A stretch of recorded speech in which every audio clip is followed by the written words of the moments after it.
Hey y'all, Merry Christmas, Merry Christmas. Thank you for joining us on our last episode of the year. Next time we see you, it's going to be 2021. All right? So please continue to engage with us. First Comes Love, TCM on Instagram.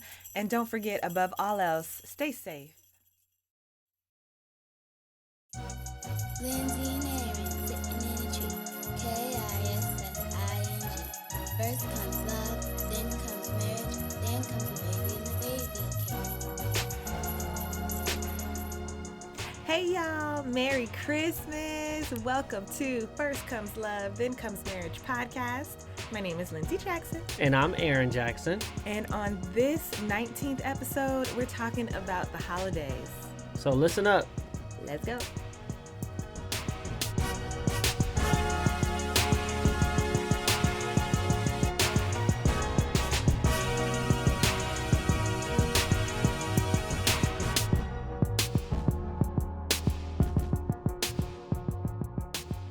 Welcome back to First Comes Love, Then Comes Marriage podcast. My name is Lindsey Jackson. And I'm Aaron Jackson.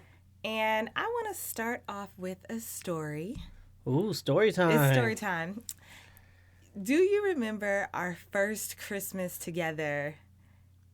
No. When we were engaged, living in New York Okay. in our little jungle apartment in Brooklyn. Oh, yeah, the apartment in the projects. Yes, yeah, in the projects. I remember that. And I was Okay. working at City Center, I think. Yes, and I Okay. had just got Lion King, and we were saving up for The wedding. the wedding. And we had help paying for our wedding, our parents and such, but it was certain things that we knew we wanted and we were paying for. And we were saving up for that. And I remember us saying to each other, we are not going to buy each other gifts. We're going to do homemade gifts only, and not gifts even plural. One homemade gift. One gift. Yeah. One gift. One for you, one for me that we were going to make. And I was thinking about that because I can remember those pictures. I hope I can find them. But everything we did was so broke. It was just Yeah. so funny to me because, somebody told me recently, actually, like, poor is a state of mind, but your finances are what they are. And so Yeah. we've never been poor, but we were skimping on everything. Everything was like, Yeah. This is what it is for the holiday. You made the scarf for me. Yes. This long scarf. It had to be like 10 feet long scarf. I crocheted you a scarf. It was cute, though. Yeah. Black and gray. I got the triple wrap it around my neck, so I stay warm. It was actually one of my favorite scarves. Yeah, and you made me body butter Yep, and body scrub. scrub. Yeah, it Mhm. was like sugar scrub. a sugar scrub. And it was one of our best Christmases, though. Like, I just remember exchanging that one gift, FaceTiming our people in LA, and being together. We didn't even have money for a tree. That was the only year we didn't get a tree, because we get trees every year. And that year, you made a tree out of lights Christmas lights, and yeah, thumbtacks. You just thumbtacked them on the wall and designed a tree. and on there. designed it into a tree. And it's just, It's the little things. yeah, it It's the is. thought that counts, I guess. It really is, and it's who you're with, and so it worked out. Bringing us into the topic, into our question of the day is, how do you show appreciation? So I have to maintain attitude of gratitude Okay. at all times, and to show people that whatever they're doing, even if it's the smallest thing, that it's appreciated. But I show appreciation first and foremost by saying thank you. Like, just letting people know that their effort, I recognize their effort. I'm one of those people who I don't need recognition right away, but after a while, it's nice to be like a good nod, right? A nod to somebody. And, I was in film school, so after every movie, there's credits at the end, right? Everybody got to get their credit. So I feel like when I'm showing appreciation and how I show appreciation, I let that person know the way that they made me feel, right? So I appreciate you for making me feel this way, or I try to match that feeling towards them. Like, okay, you made me feel special, so I need to make you feel special. You made me feel strong and wise, then I need to make you feel strong and wise, type of thing. It's kind of like a ditto type thing. That's what I usually do in this season where everybody is giving, and people are receiving. You have to make sure, I was always taught that you have to be gracious and you have to show gratitude, right? You don't deserve anything, right? You don't deserve any of the stuff that you're getting. You don't deserve it. And with Christmas time, when people are like, "Oh, give me your list of things that you want," and I'm like, "What? Like that doesn't." Like my mom asks me every year. Even I'm 33, she still asks me, "What do I want for Christmas?" And sometimes I'm like, "I don't know." Like I'm just happy. I'm just happy to be alive. It's like Thanksgiving and Christmas kind of go together with giving thanks. If you keep the same mindset from Thanksgiving, you should still be in that thankful gratitude. Gratitude. And it puts you in a better mood. Like I feel like I'm more cheery because I appreciate more stuff. In this holiday. I'm like, "Oh, these lights I can see, it's beautiful. Oh, the Christmas tree smells so good. Oh, it smells great. I appreciate that. Oh, family I love, I appreciate." And I feel like that's like the Christmas spirit, that people are appreciating life. Yeah. And that's how I show it. I'm very vocal. I say what I want when I want. My filter hasn't gotten better. If I don't like something, I'll say that I didn't appreciate it. And if I appreciate it, I'll show you that I really appreciate. You actually helped me when we got married to be like a classy appreciate person. Like you're the person who writes down what everybody gives you on Christmas, and you get their address, and then you make a thank you card and you send it back. And I kind of feel like, man, sometimes that's like a cycle of just giving. Like who stops the thank you? And like you say thank you, I say thank you, you say thank you, and we just going back and forth. Hey. Thank you for your thank you. I don't know. I like to show appreciation. I like to be happy because to me, appreciation and happiness go hand in hand. You're appreciating something that's happening to you, right? Or something that has happened. It puts you in a positive note, right? You can even appreciate people that you've lost, right? You appreciate the memories. You appreciate stuff like that. And it puts you in a better mood than just being sad about, the loss of that person. You appreciate the moments that you had with that person. Yeah, I show appreciation by just saying thank you. Please, thank you. Giving a note, giving a nod, giving a big hug, stuff like that, to let them know that whatever you're doing in my life is not in vain. That's how I show appreciation. Now, you, the queen of jolly, and you love Christmas season, how do you show appreciation?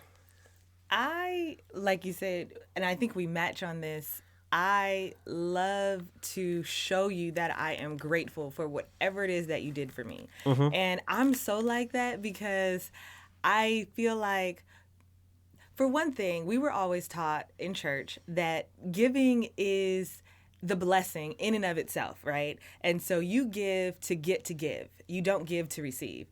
And our bishop, he used to say that all the time. You give to get to give. You give because you have the opportunity to give. And so essentially, the giving is the gift on my part, not actually receiving a gift. I'm giving, and so therefore I'm blessed. You know what I'm saying? Yeah. And so that's how I feel giving. And more so, though, when I am receiving, it's like, what? I'm so amazed whenever people give me a gift of any kind. I'm not talking about physical gifts, just like their time, their energy, their thoughts. It's just, because you didn't have to. And I show appreciation by letting them know that. I try to, like you said, I try to be vocal. I try to tell people how they made me feel, because it's that saying, people will forget what you gave them, but they won't forget how you made them feel. Or wait, people will forget what you say, but they won't forget how you made them feel. And so with that, I try to make people feel how they make me feel. And if I'm feeling loved, I'm going to make them feel loved. I show appreciation through my actions. And not your son. No, but I try to do a gesture of how grateful I am for whatever it is, whatever action, whatever gift that I received. And so to me, that's not hard because I'm such a grateful person. I think it never portrays the magnitude of how grateful I am, because usually my heart becomes so full, especially when people go out of their way, or actually just in general. It could be the smallest gesture. Like literally sometimes people will just bring me. I remember when I was at work and people would just leave cookies on my station. Oh my gosh, and so you know that I love cookies, and maybe they do it right. They'll just think of me. They'll go to Starbucks and they'll get a cookie with their coffee, and a simple thank you doesn't do it, because they might not know that I didn't eat all day and I was going to push through that show, and then literally that cookie like did everything for me. So I try to let them know just how grateful I am. And like you said, I'm very big on notes and cards. So I will give you a card, a love note. And it's not like you have to keep it, right? Yeah. So you know how you are with cards. You'll read them and then toss them. And I'm like, that's fine. It's more so me sharing and showing you how much I appreciated it. One of the things that we do as parents, right, we make sure Action, our son, says thank you, right? It's one of our major things that we're like, Action, say thank you, say thank you. And I know a lot of parents do it because they're always like, teach your children please and thank you. Mm-hmm. Especially around this time. You don't want to. We have lots of nieces and nephews, and we have godchildren now, and it's like you don't want to be that person who receives something and doesn't show appreciation, right? Because then people don't want to invest as much. Of course, and it's human nature. Yeah, and I'm not saying that you should be giving thanks just so you can get, right? I'm just saying that showing that appreciation helps you with along the way. Like this one thank you turns into something else. It shows your character. Yeah. And when we first got married, you gave everybody thank you cards, right? Yes. Who gave us a gift. And no, actually I think it was everybody who attended. It was almost everybody. It was everybody who wished us congratulations. I ordered so many thank you cards. I feel like I still have some more left over. It was like 1,000. Yeah. But it was all 50 of my coworkers, it was everybody. But yes, I think that it's important to say thank you. And like you said, I feel like that was one of Action's top first 10 words was thank you. And he says it, and then he says their name after it. So it's not just a blatant thank you in the air. It's thank you, God Mimi. Thank you, Grandma. It's thank you to whoever the person is. And I want to instill that in his spirit, because, like you said, it's more than I'm saying thank you because I want some more. It's saying thank you because, you know what, I actually appreciated this. And if you don't do anything else for me, just know that I was grateful. Welcome to the Am I Wrong segment of the show. This is the part of the show where I give you a situation and you let me know if I'm wrong or if Lindsey's wrong. So I know that what this might sound like is I understand that we have some kind of privilege because we're doing this. So there are cleaners that come to the house every other Friday. They sanitize the house, make sure everything is neat and sanitized, and they organize. And even when we went out in New York, when we lived in New York, we had a lady who came maybe once every 3 months to clean for special holidays, especially.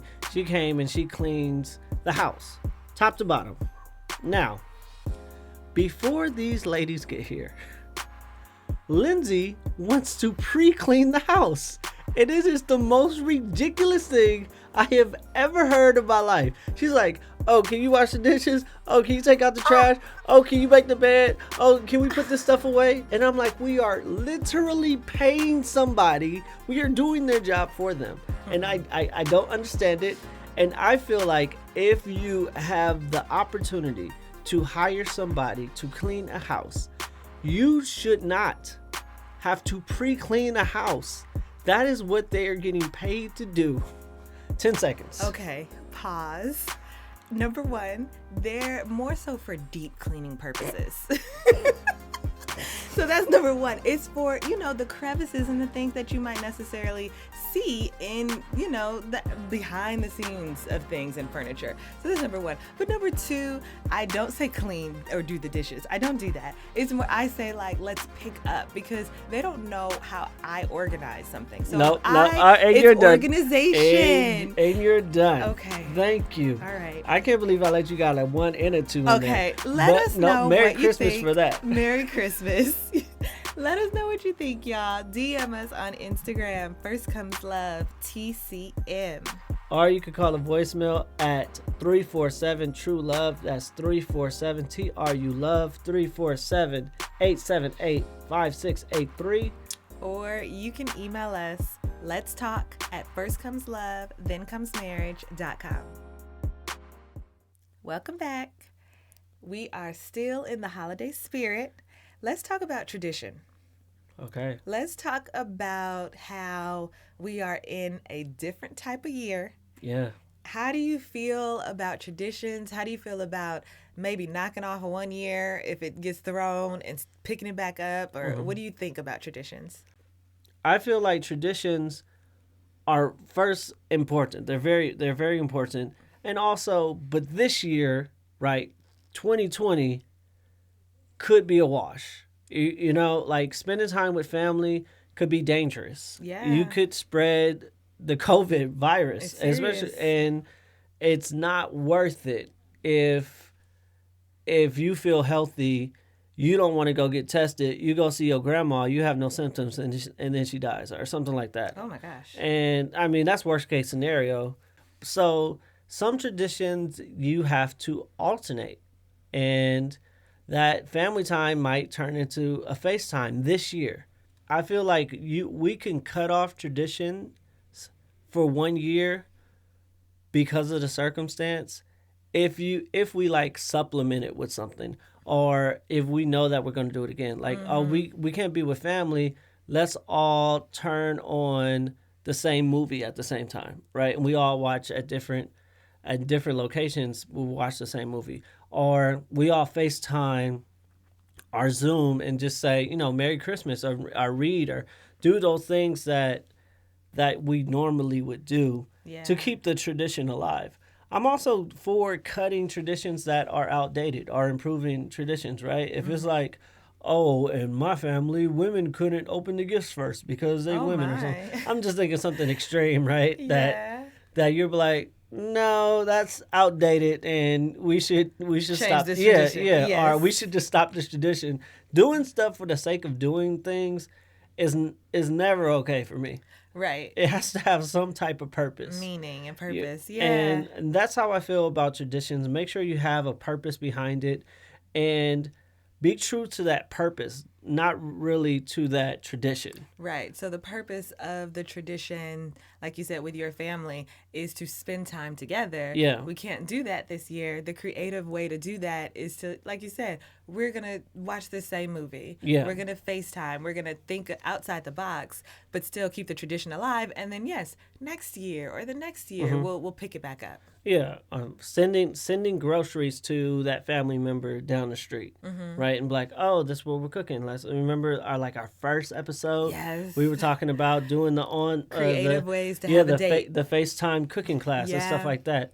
Doing things like that and keeping traditions alive with the purpose of good traditions is I feel is really important.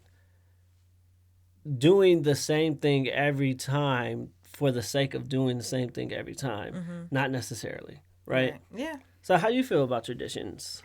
Well, I am one who is consistent. And so traditions are that. And I'm one to be upset and disappointed if I can't do something that I normally do. And so with traditions, it's difficult to say because we've made our own traditions in the family. And with my family, it wasn't growing up, rather, it wasn't so much this was our tradition. It was, I guess, this is what we do every year. So, every year we spend time with my grandparents on Christmas Day. And then we would come home and do our thing. And we would eat certain type of foods. And so that's what we did. But like you said, you grow and you move forward. So I left all of those things behind when we got married. And we don't do any of those things that I did growing up. Because it's just, well, for one, we don't live in LA. And so the traditions had everything to do with being locally and physically present. That was pretty much what it was. And we didn't. So we established our own traditions. And like you said, I'm disappointed. Oh, you're not like a middleman. You're just like, okay, it could stop. It could stop and we don't need it. Yeah. And you feel disappointed, but it's not like you're not devastated or anything like that. No, because like I said, I don't need it. Once I know it's not gonna happen, it's done and I can move forward. And also we can pick it up again later on. I'm not like a half empty. Yeah. You're half full. Yeah. I can look at a situation and say, you know what, not this year, but we'll pick it up next year. Yeah, and that's one of the things that I was like with people like going around, hopping house to house for holidays and stuff. To me, it's, do you want to see your family next year, right? We're trying to stay safe. And this one time, we can press pause on it. Like am I wrong that I got blown out the water with? Which one? The travel one, right? It was like, it's Lindsey's year to pick the travel. She doesn't have it this year, so does it move over to me? It's like, no. It pauses and it picks itself back up. Yes. Like a lot of people had big birthdays this year, 60s, 40s, 50s. 2020 was the year. Yeah, and all these things. And so I was telling people who didn't have parties, the next year will be the first annual 40th or the first annual 60th. And so then they could have their big party that they didn't have, especially with the vaccine coming out and stuff like that. And whatever the America goes forward. Well, but we shall see. Traditions are really fun. Okay. One of my favorite traditions that we do that we didn't get to do this year is around Thanksgiving, and we cook. I cook. I have always cooked for you at Thanksgiving. We talked about this before, even when I was in college and you used to visit me. Like, that was our holiday together. But as we grew older and into our marriage, it was like, okay, we have to figure out a way to fully cook this turkey, and still do everything else that we have to do. And we always go to see a Denzel Washington movie, because his movies, if you pay attention, they always come out around Thanksgiving. Like, seriously. So you would put the turkey in the oven, set the oven, and we would leave and go watch a 2-3 hour Denzel Washington movie at the movie theaters, come back, turkey would be done, food would be ready, and then we would eat. And I loved that. We did it every year. It was like, this was our Thanksgiving day. Yeah. And I was like, this is great. So we don't have to wait and just smell food. Exactly. Let's just go somewhere. And we didn't nibble on food. And then the first time we did it was in Philadelphia, and we were like, I hope the house is not on fire. Oh my goodness, we ran back because movie theaters was down the street, walking distance. We ran back, and because we didn't have an oven timer on that one. So we were like, oh man. But that was one of my best turkeys, the Philly one, because I brined it for was coming off 3 the bone. days. Yeah, it was just it was great, dripping. But that's a good tradition that I want to get back to. All right, y'all. Here are my top 5 Christmas movies and songs, and I might even sing them for you a little bit. Okay, sing away, girl. No, I'm not going to do that. Okay, first, top 5 Christmas songs that I listen to every year, probably over and over again. Number 5, Silver Bells by Brian McKnight. Y'all, I just get into his voice because he goes, and I can't wait to hear the silver bells. And he goes up. It's just, it's a good time for me. You got into his voice. Okay, I do. Number 4, anything from the Jackson 5's Christmas medley. Okay, Baby Michael. Baby Michael. You like Baby Michael. He's so good. Number 3, I'm going to have to say Whitney Houston, Have Yourself a Merry Little Christmas. This was in her later years, but honestly, her voice, she's one of those people that just... Gifted. Okay, that's all you can Gifted. say. Okay, there you go. Number 2, Yolanda Adams. I used to listen to her Christmas album on repeat. Talk about tradition. She has a song, Oh Holy Night. Not her song, but her version of Oh Holy Night. Make it a holy night. It took me to church. It takes me to church thinking about it. And the number one this Christmas, Donny Hathaway. I'm telling you, I could listen to that song all year round. I probably do. Whenever I want to get lifted, it's like this Christmas in my ears. You can't get away from that. You can't get away from that. Yeah. Okay. So, on to my 5 Christmas movies. We talked about this before, but we were on the spot. I kind of had some time. I wasn't. I had some time to think about it. My top 5 Christmas movies. Number 5 is Santa Claus, Tim Allen. Seriously, it's just a classic for me. It's a favorite. I like it. I can watch it all the time. Number 4, Four Christmases, goes hand in hand. Hilarious. I'm talking hilarious. It brings me back and that's a new one. It's a new one, but it has the same principles of family drama, and it resonates with me in a different way. Number 3, we got the classic Elf, and that is not a classic, right? It's classic. It's Elf classic is classic. now, but I love that. It's I love semi-new, which is great for Will Ferrell, how they could turn... Christmas movies are hard to push in, like, as far as people loving it across the board. Yeah. Elf took off. Still a great movie. Number 2, Home Alone. You don't really like this movie, baby. I don't like it as much as you. It's not in my top 5, but this is your top 5. Okay. So. I like Home Alone simply because it's an easy watch, and it also has some good music in the background. That's funny. Number 1, my top Christmas movie. I'm talking about A Preacher's Wife. Yep. Yes, I'm talking about A Preacher's Wife. I saw something on Instagram. I think it was Kim on Stage or somebody was talking about, this is the only movie that got me rooting for the wife to have an affair with an angel. But I'm telling you, when they went ice skating and she was like, my heart is calling, I was like, yes, girl, go to him. Go to Tisdale. I actually did. Remember I took you ice skating? Yes. And you almost started crying? You was like, man.